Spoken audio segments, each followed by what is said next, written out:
It all started as an innocent comment on my rising pistol video. I read it. I moved on.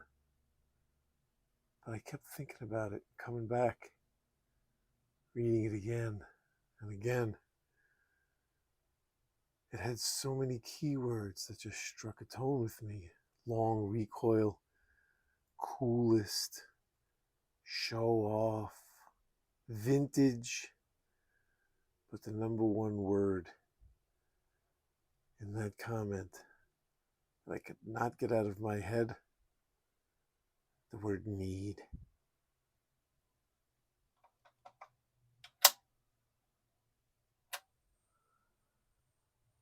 Breda Brescia. Let's check them out.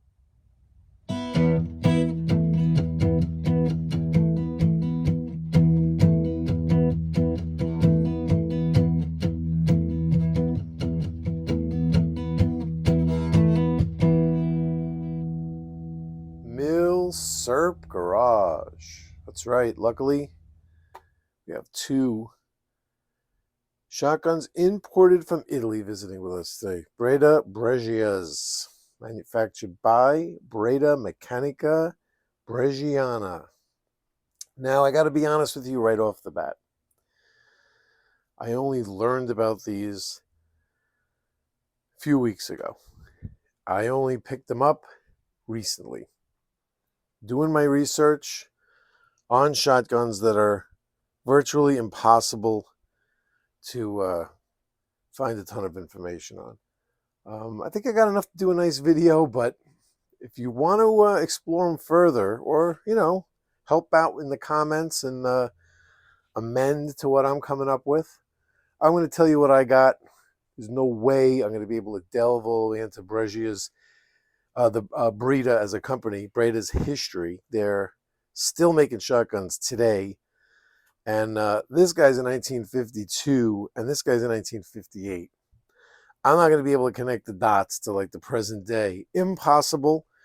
But, I did kind of learn a little bit about this area. This was the beginning. This is where they started. This was kind of like a stepping stone. And these two really complement each other well. Let me tell you what I got. So, Breda started making shotguns, it seems, around 1947. So this is, right when the war ended. I'm pretty sure they were around making wartime stuff before that. And, they might have been a company that made other stuff, like Savage was kind of like the same thing. Savage Stevens, they were making like, bicycles or whatever. I think they're the kind of company that was kind of doing that. This first model right here was called, 1947 they released it. It was called the model 1001, the Breda Brescia 1001. Now it doesn't say the 1001 on it. It just says Breda Brescia. That's what makes these really difficult to research, is you just kind of know what they are. They don't really tell you what they are, like in pictures. So you literally have to just like find the information. We'll take a look at the markings later on that are actually on it. But the 1001 is the model number. Now, supposedly from 47, this is a 52. So from 47 to 57, that 10-year period, there were 7 distinct production series of this gun. Now, whether this was the 1001, the 1002, 3, supposedly there was like from 1001 to 1007. And then the second model was the Mark II. I believe this is a Mark II. Of course, they look different, but this is a 12 gauge. This is a 20 gauge. This standard 2 3/4 inch chamber, this 3-inch chamber. So there's differences between the two. This is why they complement each other well, because Breda had certain options. Between these two, it kind of covers all the options. So that's why I kind of like them. We'll get into that in a little bit. But so this one started, introduced as the 1008A. I don't know why they stuck an A on the end, but it's the information I got. And this one, like I said, this is a 58. So this one is right around with the change of into the Mark II. And again, it doesn't say Mark II anywhere on it. You just have to kind of know these things, you know what I mean? Now, these days, there are so many different models of Bredas, semi-autos too. There's Xanthos, Chiron, Antares, Altair, Argus, Ares. There's whole series of them, right? So the Antares, I think, is a series of shotguns that includes the Altair, the Argus, the Ares. I mean, like I said, there's no way I'm going to be able to cover all of that. So if Breda interests you as a brand, you could go look at their brand new stuff that they have out right now and work your way backwards through the, the 2000s into the 90s. I mean, go crazy. It was just enough for me to even just try to narrow down these two series, what you would call, I guess, the Mark I or the first series, and then the Mark II. So both of these were available in either 12 or 20 gauge. That was it. 2 3/4 or 3-inch chambers. So like I said, this one is 12 gauge, 2 3/4. This one is 20 gauge. This is the Mark II, 20 gauge, 3-inch chamber. They had a choke system that was originally called the triplex choking system, but was changed to be called the quick choke system.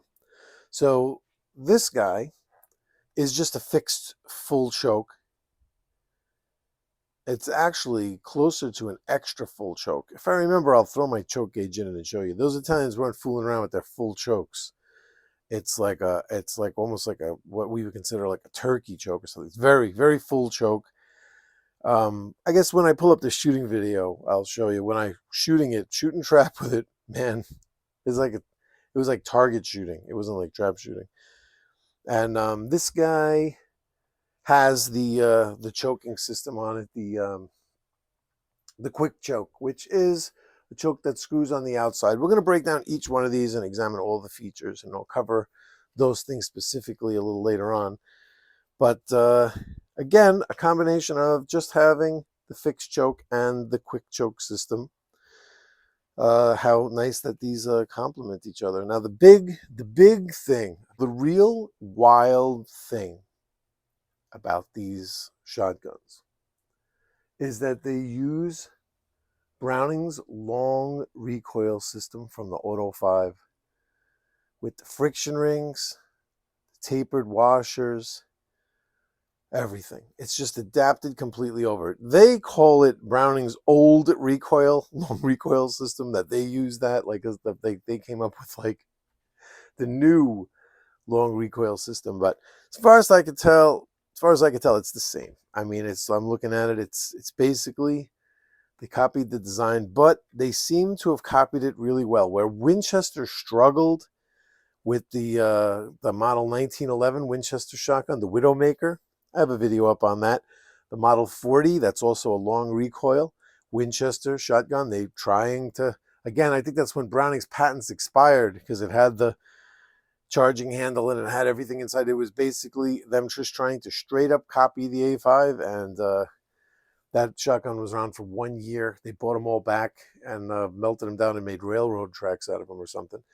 So Winchester could not get it done. I have a video up on my Model 40, my Winchester Model 40, by the way. Also, mine was not made into railroad tracks. I love it. I shoot it all the time. I shoot really well with it. I've shot several 25s with it. I think it's an awesome shotgun, but every time I shoot it, I'm waiting for it to do the explosion that supposedly they blew up. It seems to work perfect for me. So maybe I got lucky with one. Who knows what was going on there or why Winchester bailed on it, but they were unsuccessful. The Italians put it together here in 1947. They put it together, and it works awesome. It really does.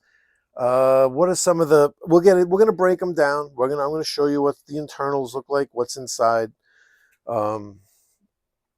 Another claim to fame. They got some claim to fames here. Things that they extol the virtues on here. Screwless. Okay, it's made with part fitment. That's how it's put together. Just fitting the parts, and the quality of the machining and the quality of the parts is amazing. It really is good. And these things are put together where no tools are needed for disassembly. They are light, they are. They're balanced, they are. And they use this long recoil system without the big hump. They were able to figure out a way to smooth out these receivers, you know. And a lot of people, they didn't like that hump. That is definitely true. They imported by Continental Arms. This guy was imported by Continental Arms. Then the Dakin Gun Company. This guy, I'm pretty sure, was imported by Dakin. I don't think it says it on it, but we're going to take a look again around the whole thing, find out everything that it says on it. We're going to take a look at. And then Charles Daly in the late 60s was importing these, whoever that guy was. What were some of the problems, some of the criticisms? All right. We can cover that. They weren't widely distributed. There was no widespread advertising. Sales were not good, so parts were hard to find.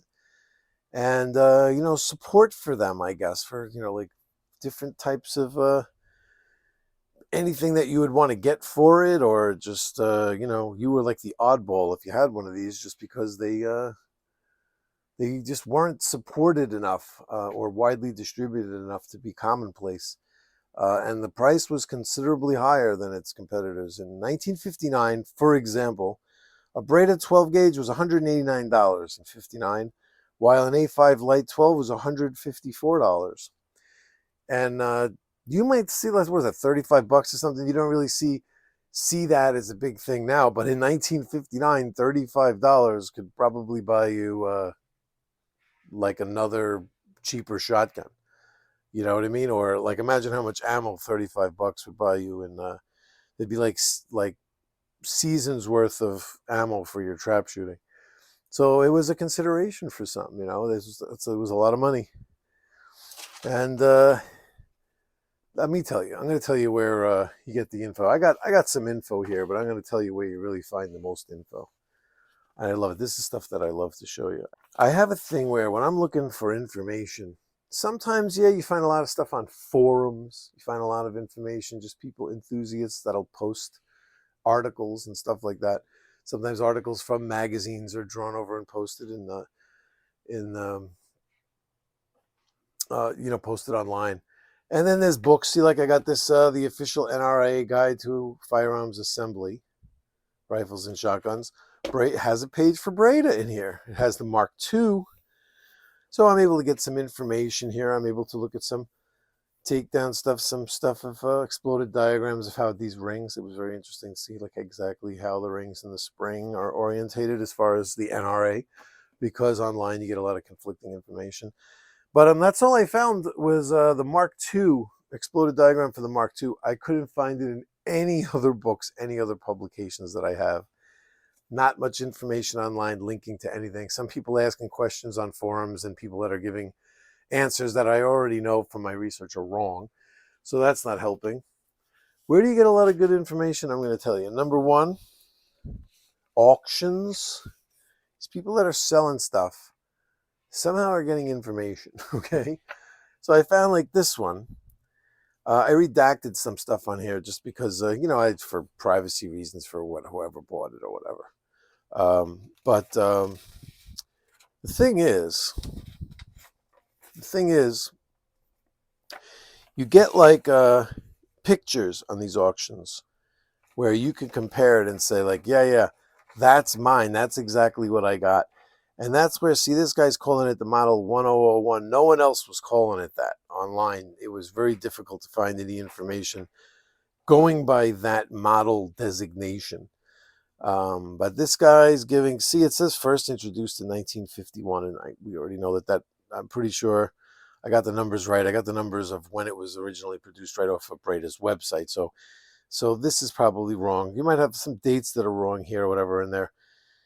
They were talking about they're the inventor of the inertia-driven operating system popularized by Benelli. I mean, that might be true, but that's not what this gun uses.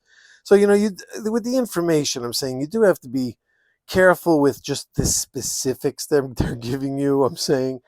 But by going by pictures, you could really start to narrow down. I was able to tell it that I'm like, yeah, that's exactly what I got. Just because of there's some scrolling here along the rear of the receiver that's on here, you know what I mean, that I didn't see on any of the others and stuff like that. You're able to break it down using auctions, number one, and number two, advertisements.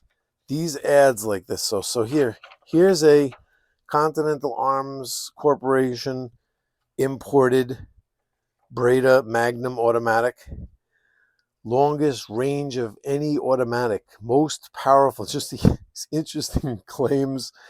Amazingly light recoil, lightweight, can be dismantled in seconds without a tool because all parts interlock, no pins or screws, all machine parts, no stamping.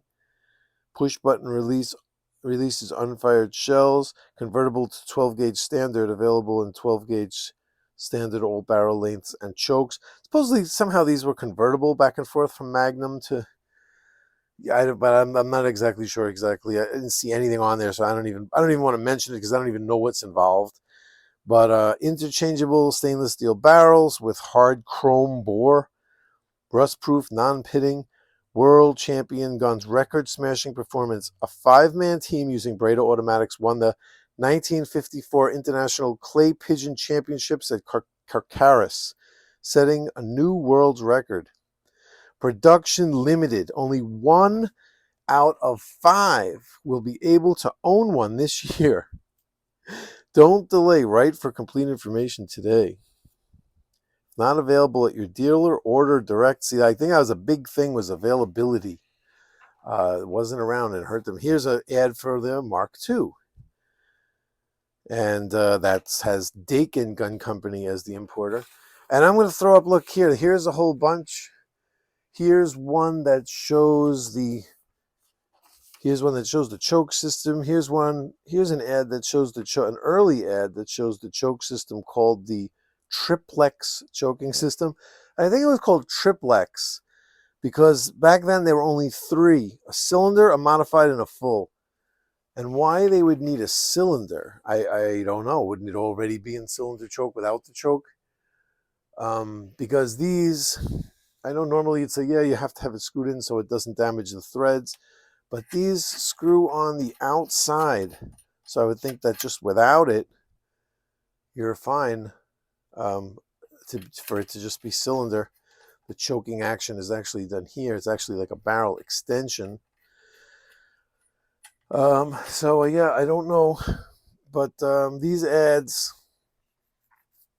I'll throw up a couple more here or whatever. These are how you could really find out what you got, because you're looking at tons of pictures. The picture in the ad is always going to be accurate. It's always going to be what was for sale right at that moment. And they're going to describe what's for sale. And you have something in your hand. So you can use the description to be like, yeah, that's what I got. That's what this is. That's why the ads, always go to the ads. They're really cool.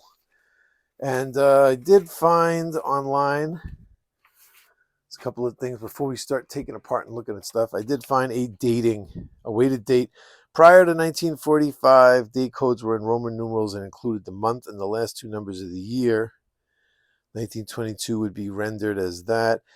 So I don't know. And then before that, there's something that has to do with like Mussolini taking when he took his power, and then you subtract numbers from it or something. I don't know, but I just know from these are from 45 on, so we don't have to worry about any of that. Excuse me. So in 1945 they started with Roman numeral 1, and it just continued on like that.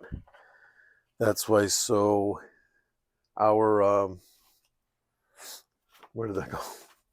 My paper's gone. Our 1958 Mark II, let's say, right?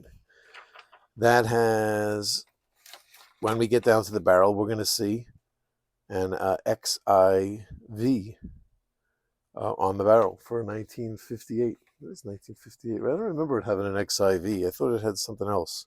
I thought it might have had an XIII. I might have wrote down the wrong date there for that one. Not sure. But we're going to check it out. And it went like that all the way through to 1974 was XXX. Triple X, 1974. That you could call those a the Italian porn guns, because they're triple X. And then in 1975 starts AA, and then AB, AC, and that continued all the way through, even to modern. It goes all the way to 2023 with that. The DC now is 2023. Which, by the way, speaking of which, these date codes, sometimes they're funny. Like I just said, this one was triple X. Do you know what an ass Remington is? I almost had one. It was just the bidding went really high, and I wasn't going to bid a crazy amount just because of. I'm sure no one else was bidding because of the date code. It was a 22. It just happened to have like Lyman sights on it or something, so everybody was jumping all over it, and I was not going to spend that much money. It went too high. But an ass Remington the date code is ASS because they use using the Remington date codes. A is for the A for black powder, BLA, so it would be March of, and then whatever SS was, whatever year that was, 1960, whatever. So the date code on it would be ASS. I call them an ass Remington, and I'd always look around just to have one of those. And but like I said, wasn't going to spend $1 million on that one. So I let it go. What else do we got? I have an instruction booklet where it says automatic Brescia, and it's in Italian mostly, but it has English stuck in here. One cool thing about it, it shows you, I know how to take it apart. It shows you how to unload it, what the cutoff, magazine cutoff. Here would be the part that would be interesting for us, because we would want to know the orientation of the rings. In here, they're saying it goes a certain way for half break and full break. I'm going to fold this page open because we're going to refer to that in a minute. And I just want you to know that I also have an exploded diagram here from the NRA website. That's who knows where they might have got this from Breda themselves, this exploded diagram. It shows the orientation of the rings too. I'm going to leave that open right here because we're going to get to that. Let's take the Mark II off the table. Let's just concentrate right now on the Mark I. Let's make sure we got enough room. Let's get a sip of coffee. I'm ready to go. Let's rock. So yeah, just like the Browning A5, we're going to open the bolt. Definitely just want to make sure that nothing snuck in the chamber.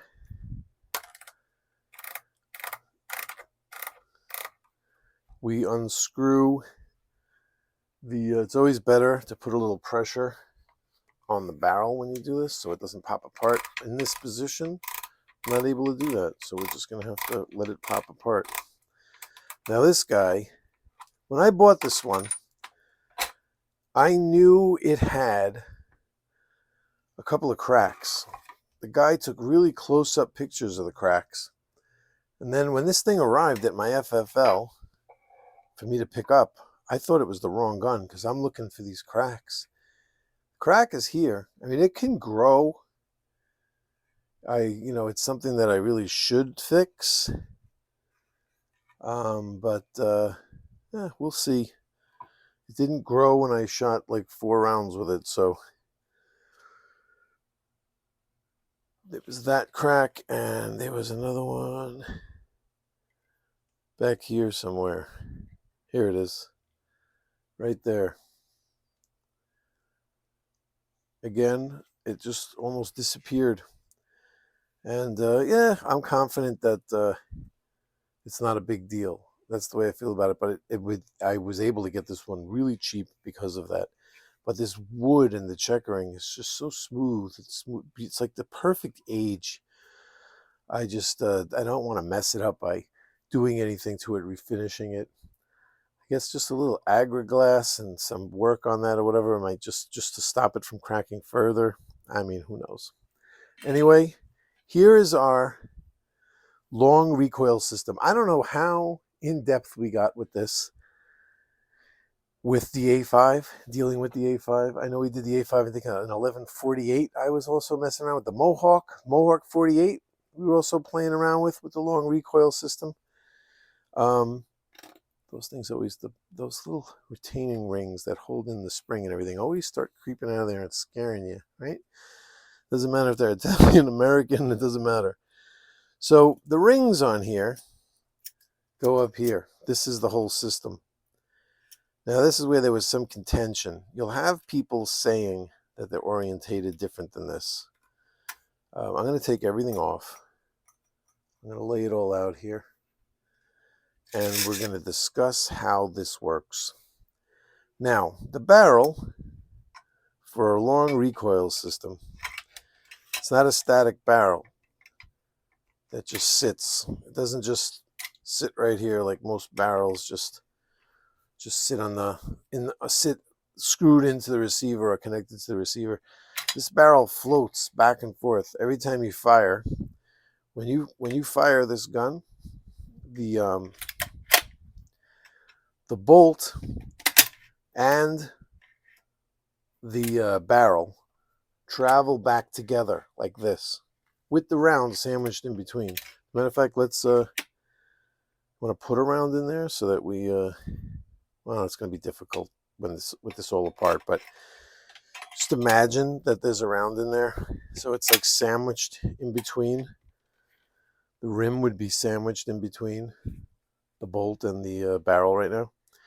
And when you fire, it pushes the bolt back. It all comes back together.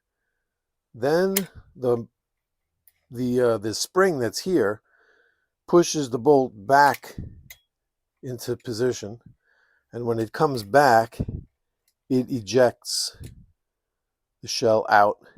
And when it comes back into position, it trips the bolt, which closes and picks up the next round. So that's how the long recoil system works. Now, if it was just a spring, right? If you had the same exact ammo all the time, you could probably make a spring perfect to just about take up that energy when the bolt goes all the way back. If it was the same round every time. But because there's different rounds, different pressures, different, I mean, here you got like just me throwing out, this is just sitting here, just 3 completely different types of ammos, different speeds, different, I mean, there's every shotgun shell is different. From brand to brand, it's even different, even now. But back in the day, something you need to look at to fully understand how crazy it was for John Browning to design. That's an interesting design. You go like, all right, now how do I set this up to work with everything? You got to get your hands on this. Do a Google search for that right there. Turn of the century, shot shells, powder, proof, and ballistics. You can get a PDF version of this. Print it out for yourself. This is awesome. Whoever put this together, thank you. It doesn't have like a name. It's just somebody did this. And what this does is it shows you that at the turn of the century, when Browning was designing the A5, what was going on. So you'll start to learn about, looks, there's 12, 16 gauge, 20 gauge, what that dram equivalent means, because you had black powder, you had smokeless powder. These clips are annoying me. I'm just trying to read it like a book, and it's not cooperating, so I'm going to yank them.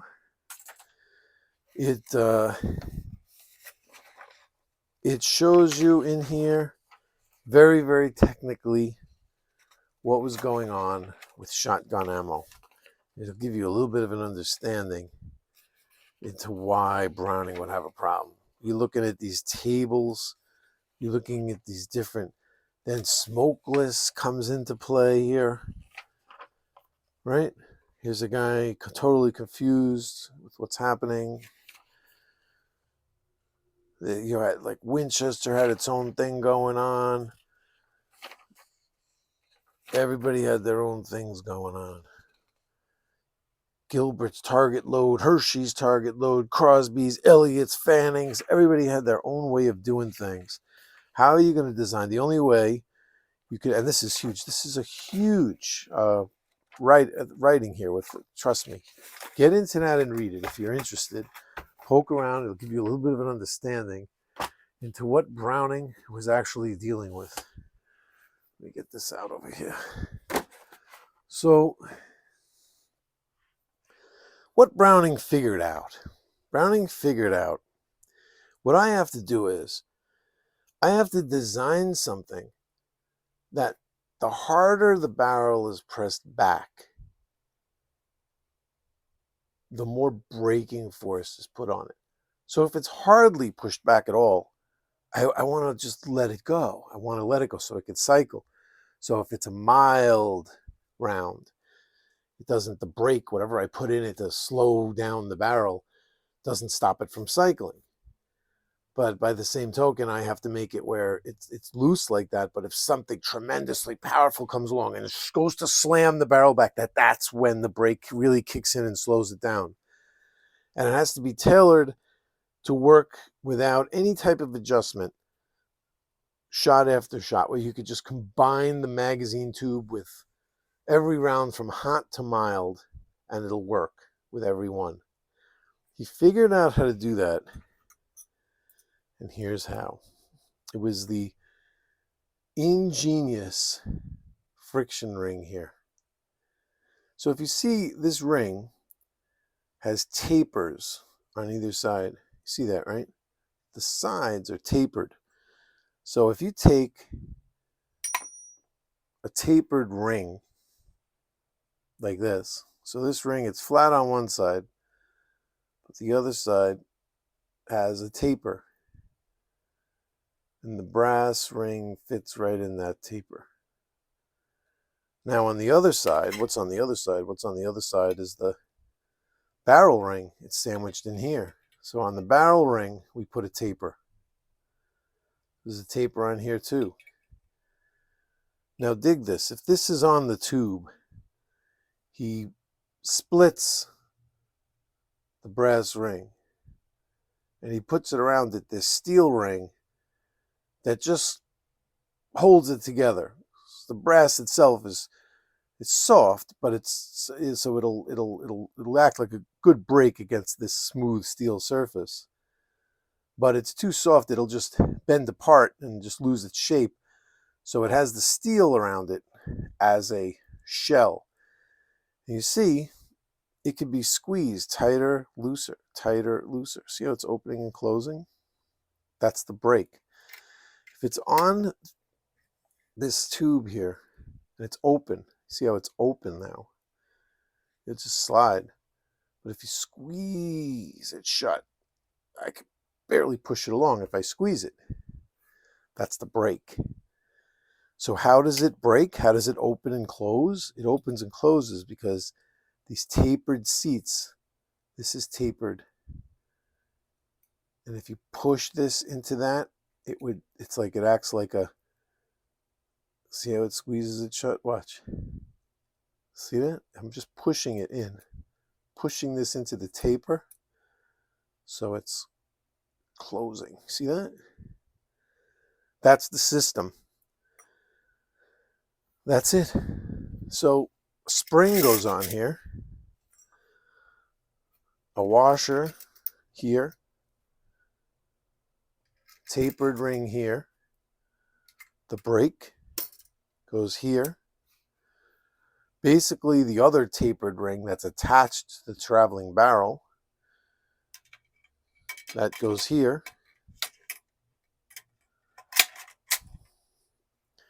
And then the whole thing travels together as one unit. And as long as it's not being shoved hard, this brake here, this brake stays open. As long as it's not being pushed hard.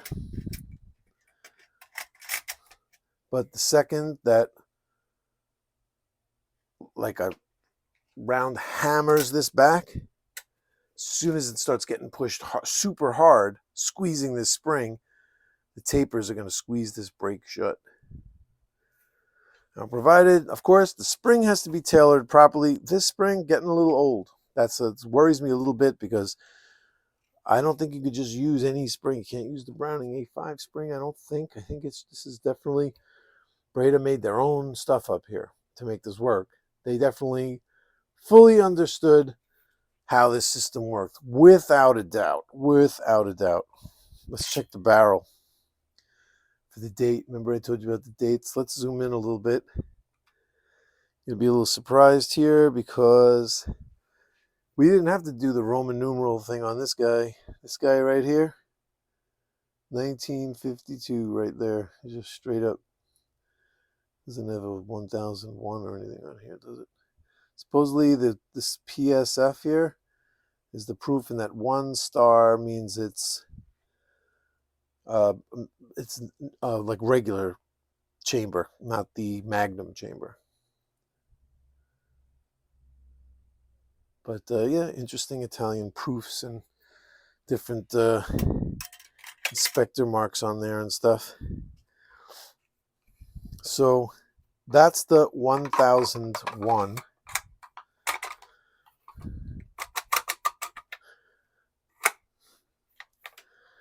Not easy to put these together flat on a table. I'll tell you that right now. Especially when you're so zoomed in, nobody can see what you're doing.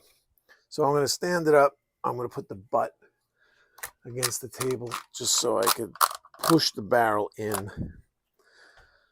So that's the long recoil action mechanics at play right there. That's how it works. This is taken directly from Browning. That's exactly how it works. And with that system, you got to be careful when you have snap caps. It's not going to function like a normal shotgun. I mean, I'm not going to go through it all. Just trust me. It's going to kind of throw you for a loop because it has a magazine cutoff. So that's going to add another element of confusion. You're going to say open the chamber and put a round in here. Close it. You're going to put a round or two in the tube. And you're going to go to cycle it like any other shotgun. If you just cycle the action, you're going to go through the rounds. But with this one, when you pull it back, that round's going to come out. Nothing's going to happen. And you're going to say, wait a minute, the magazine cutoff's not on. There must be something wrong. And you're going to start bugging out. It doesn't cycle this way. That's why it's not going to act right if you just use the bolt only. Because in order to eject, the whole barrel has to come back. And then the barrel comes forward and ejects the round. So trust me, if you put the butt against the floor or against your foot is better because the floor can crack the butt plate. You got to push pretty hard. If you put the snap caps in like that, I've done this just to check these at gun shows. If you push the barrel and the bolt all the way back till it clicks and it stays, then you just let go of the barrel. The barrel's going to fly forward, kick out the round, pick up the next round. Trust me that it's going to work. I'm going to try to set up my camera over here to show you that in action. All right, I'm going to show you the long recoil action with the 12 gauge. So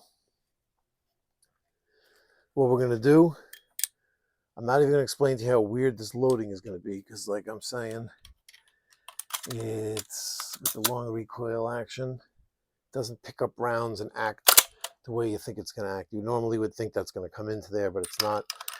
We're going to load the chamber. I messed up. I accidentally double fed it. Let's load the chamber first. I got one in there, and then load the tube. That's better. So, the long recoil action in action would be safety's on, safety's on. Bang, it fires, right? Barrel, bolt, everything. All pushed back by the recoil. All the way back. Then, after it hits the back, the spring pushes everything forward, and that's when it all happens. You ready? That's all of it right there. It kicked out the round, and it loaded the next one. There it is. I kid you not. It happens so fast, no one sees what's going on. Nobody. Check out my video on the Remington Model 8.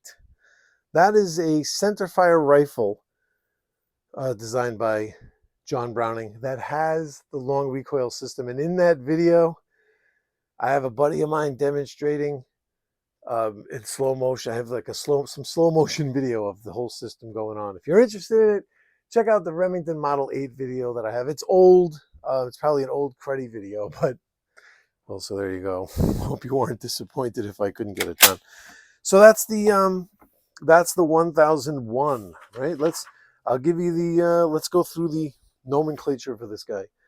So it's 12 gauge, 2 3/4 inch chamber, 27.5 inch barrel, full fixed choke, 4+1 capacity, semi-automatic long recoil, imported by Continental Arms, New York.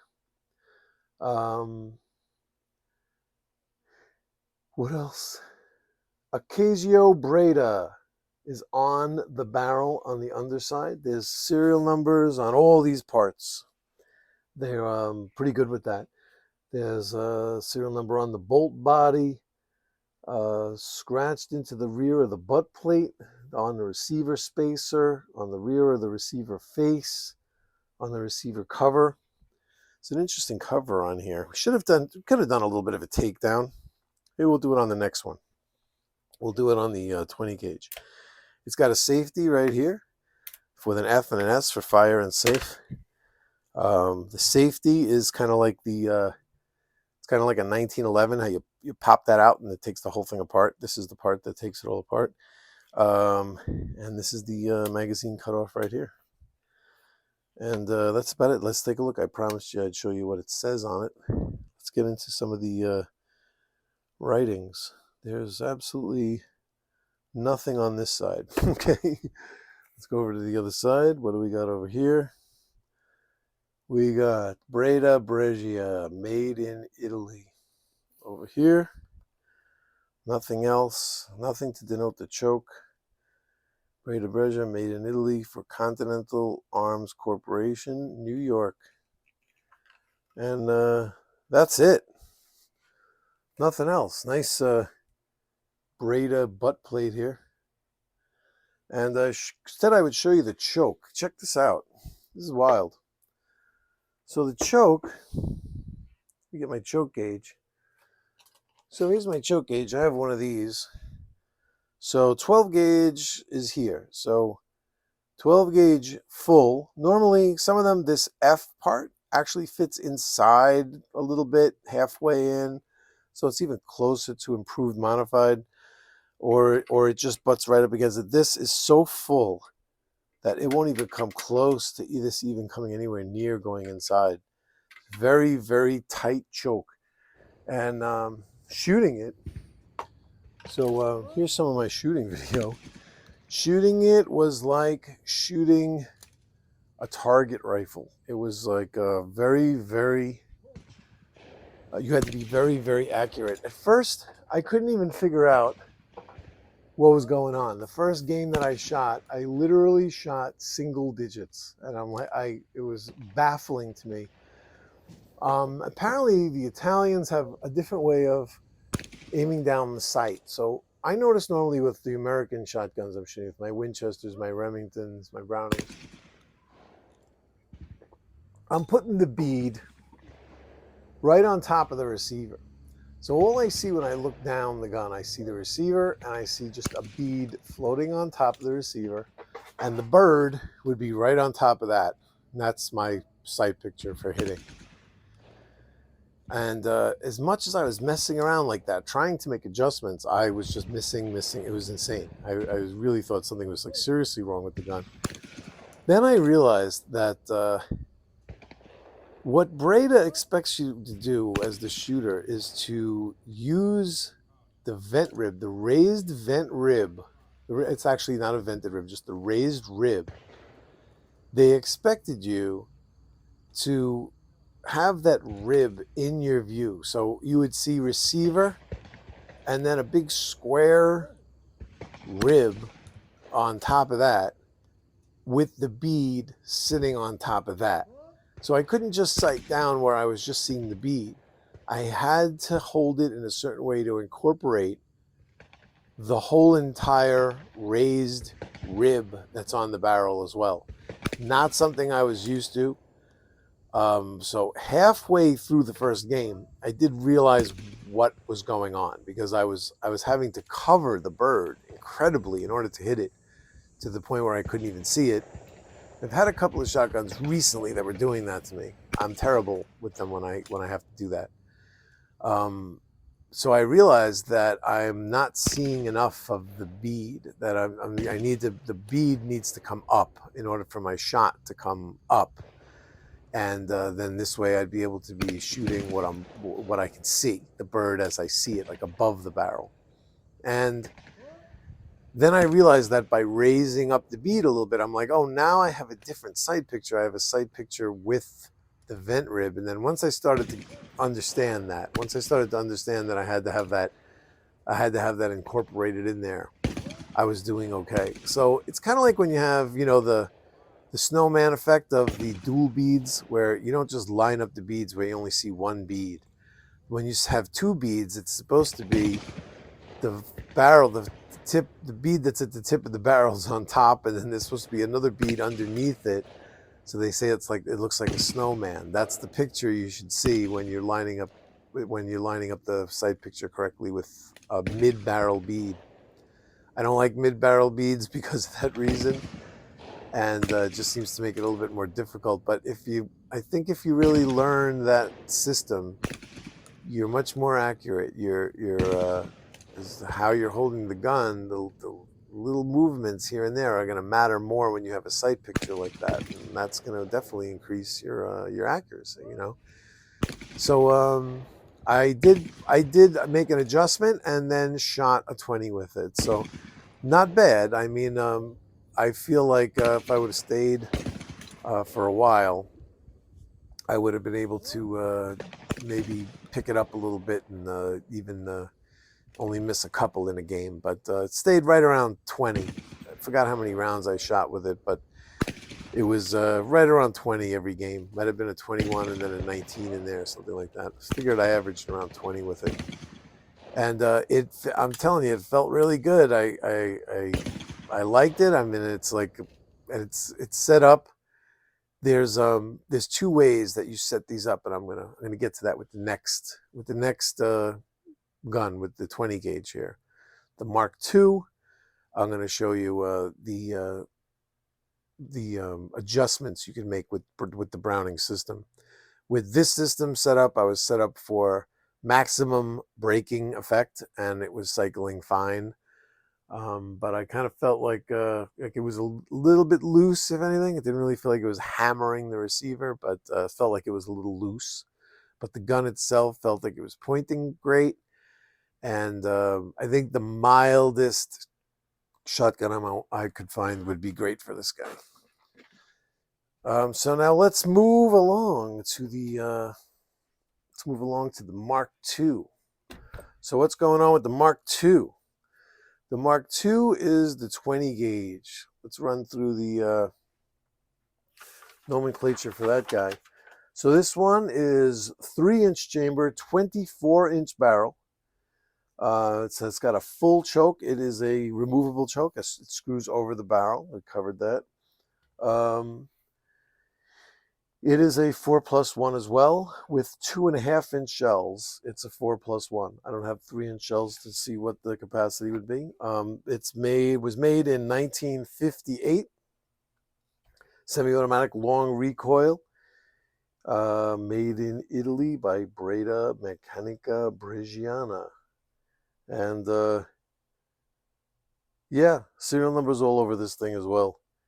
And does say quick choke on the choke. There is actually a number on it too. It says 0.70 millimeters. Would be, I guess, their designation for full. This guy has safety in the same spot, the same button for closing the bolt, but no cutoff on here. There is no cutoff on this guy. And as far as markings, same thing, with nothing on this side. What do we got over here? We got Breda. Let's zoom in a little bit. Cannot see so well. Breda Brescia, made in Italy. A Magnum designation with the model number as 610. So that's kind of interesting. And no importer on here. Breda Brescia, made in Italy. That's it. This one comes without an import. a named importer. And it does have this 610 moniker as the 20 gauge Magnum, number to designate the 20 gauge Magnum. Let's get in here. Let's unscrew. I'm going to have to stand it straight up. And oh, I didn't have the, maybe it's because I didn't have the barrel. I didn't have the bolt open, but I'm going to have to loosen this a little bit, pressing the barrel back in order to open it, because it's really stiff. I'm going to have to go even more. Sorry to go off camera, but it's the kind of motion you cannot do flat on a table, you know. So I'm just going to take that nut all the way off. And it's going to look very similar to the last guy that we just did.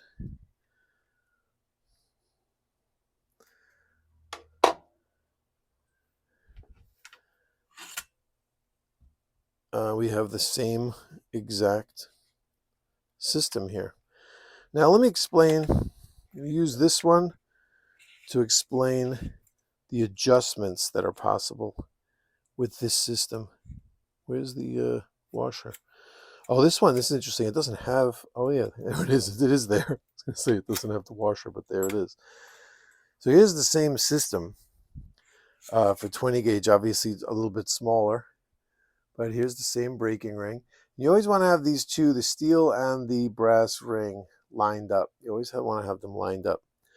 So with this one, when I went out there with the ammo that I was using, it wasn't cycling. It wasn't ejecting or picking up the next round.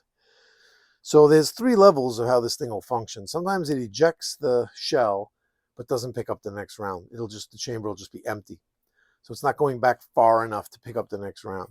So when you go to shoot the next shot, or when you go to load the next round, if let's say you're trap shooting, you're only shooting one at a time, the bolt's going to be closed with nothing in the chamber.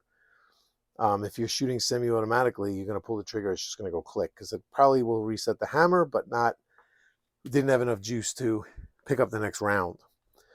Or it's just going to not eject the shell at all. It's just going to move back a little bit and come forward and put the same empty hull back into the chamber again. Or cycle properly. You could do any of the 3. So what it was doing was, it wasn't even kicking out the shell. It was just, the bolt was coming back, going forward, and loading the same spent shell. I'd have to open the bolt each time to eject the case and put a new round in and press the button to close the bolt. So what you need to do at that point is relax the braking effect. There is a way to do this. There are several settings. Browning had his own way of doing it, of moving the rings around. Breda has their own way of doing it. So let's get into it. So there's going to be 2 different ways you could set this up.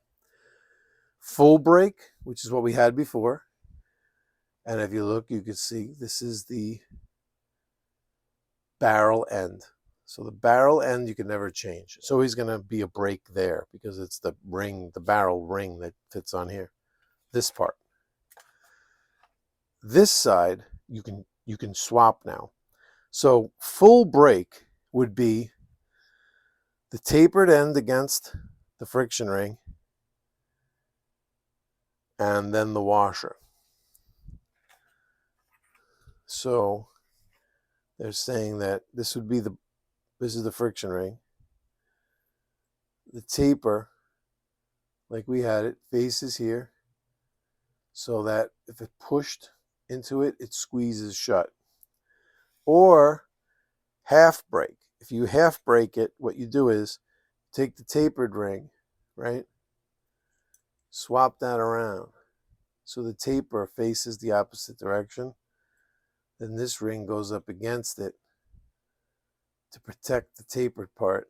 So it essentially, with this on there, it just makes a flat washer, basically. Now, this friction ring just presses up against a flat surface. The only braking effect comes from this side. It would be, actually, because I have the barrel like this, it would be this way. And the only braking effect would come from this taper. and then nothing from this side. And that's where some of the connecting, how to put this together was a little confusing, because some people were saying this washer should go all the way back here. But just from what I'm reading in these instructions now, they're not for this gun. So I just want to be clear. It actually says on here, this is for the Antares, the Altair, like I said, they're the Argus Aries. There are other shotguns these guys made apparently with the Browning long recoil system as well. So that's an instruction book for that one, but I didn't see one for this, but I don't see the reason why this washer should be down there. The spring goes up against there nicely. I would think that proper place for that washer is right here, so that if you swap this around like that, you're in a safe spot. And this one only needs a half brake. With the half brake, it was working perfectly. Here's some footage of it doing its thing.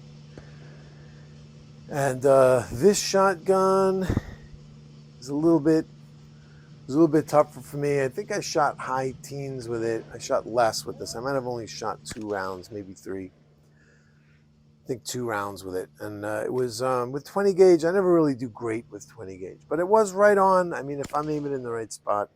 The thing with 20 gauge, I feel like you got to jump on it early. You got to jump quick. You know, if you don't jump right on it, you're not hitting it with, at least me, with 20 gauge. It doesn't reach out, you know what I mean? So makes the game like a little edgy. Like, you know, you got to just jump up there right away. Got to get in there quick. So, yeah, so just to put this back together here. So again, for this one to work right with the ammo I have, the taper goes this way towards this washer to essentially negate the taper. Then the friction ring goes on.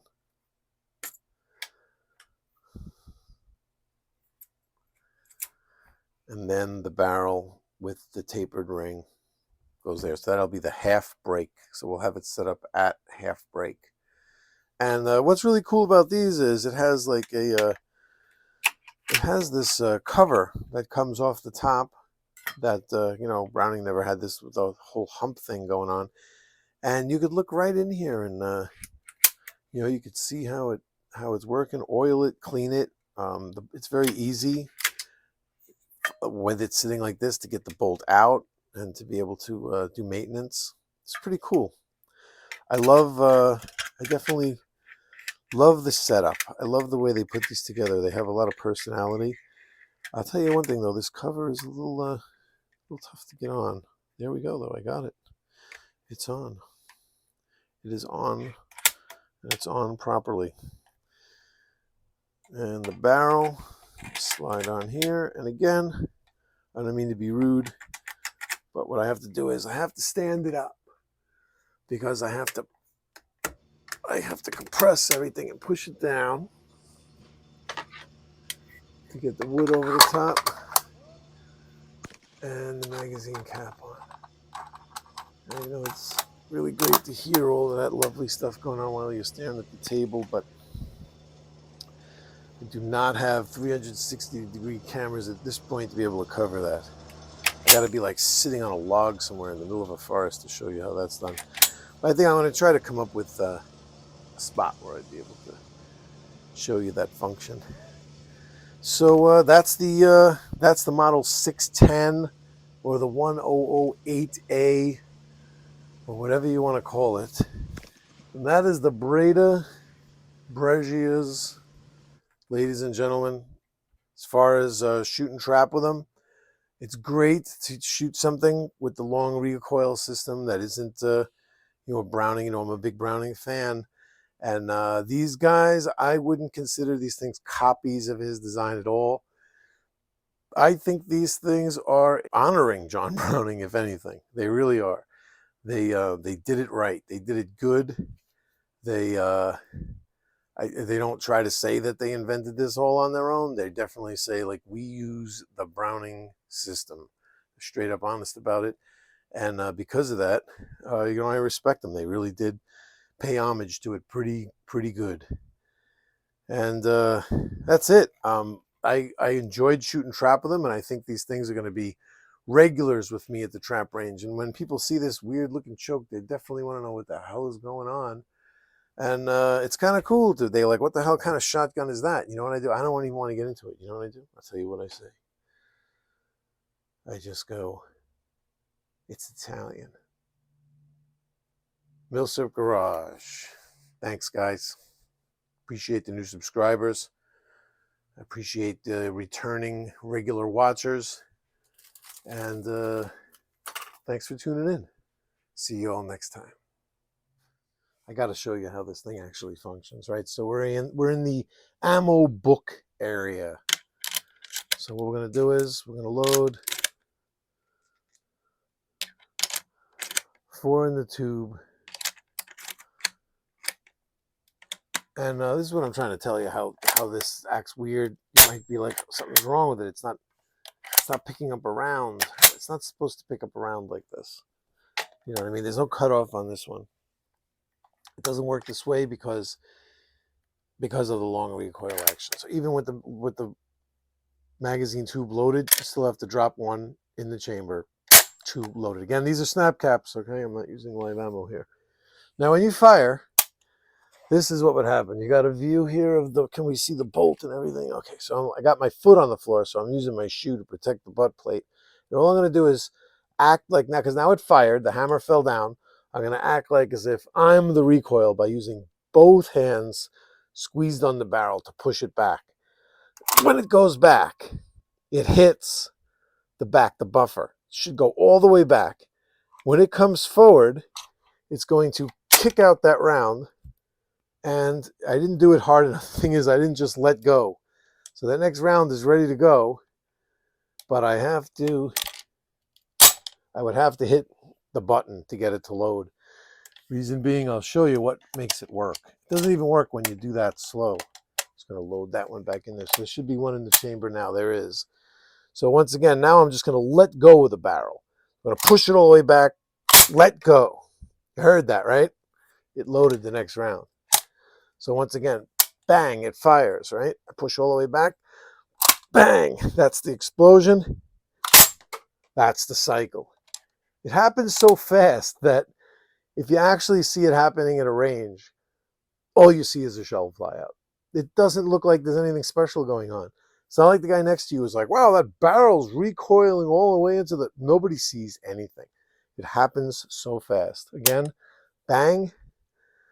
Everything goes all the way back. That's how it loads the round. And that is the long recoil action. All right, everybody, take care.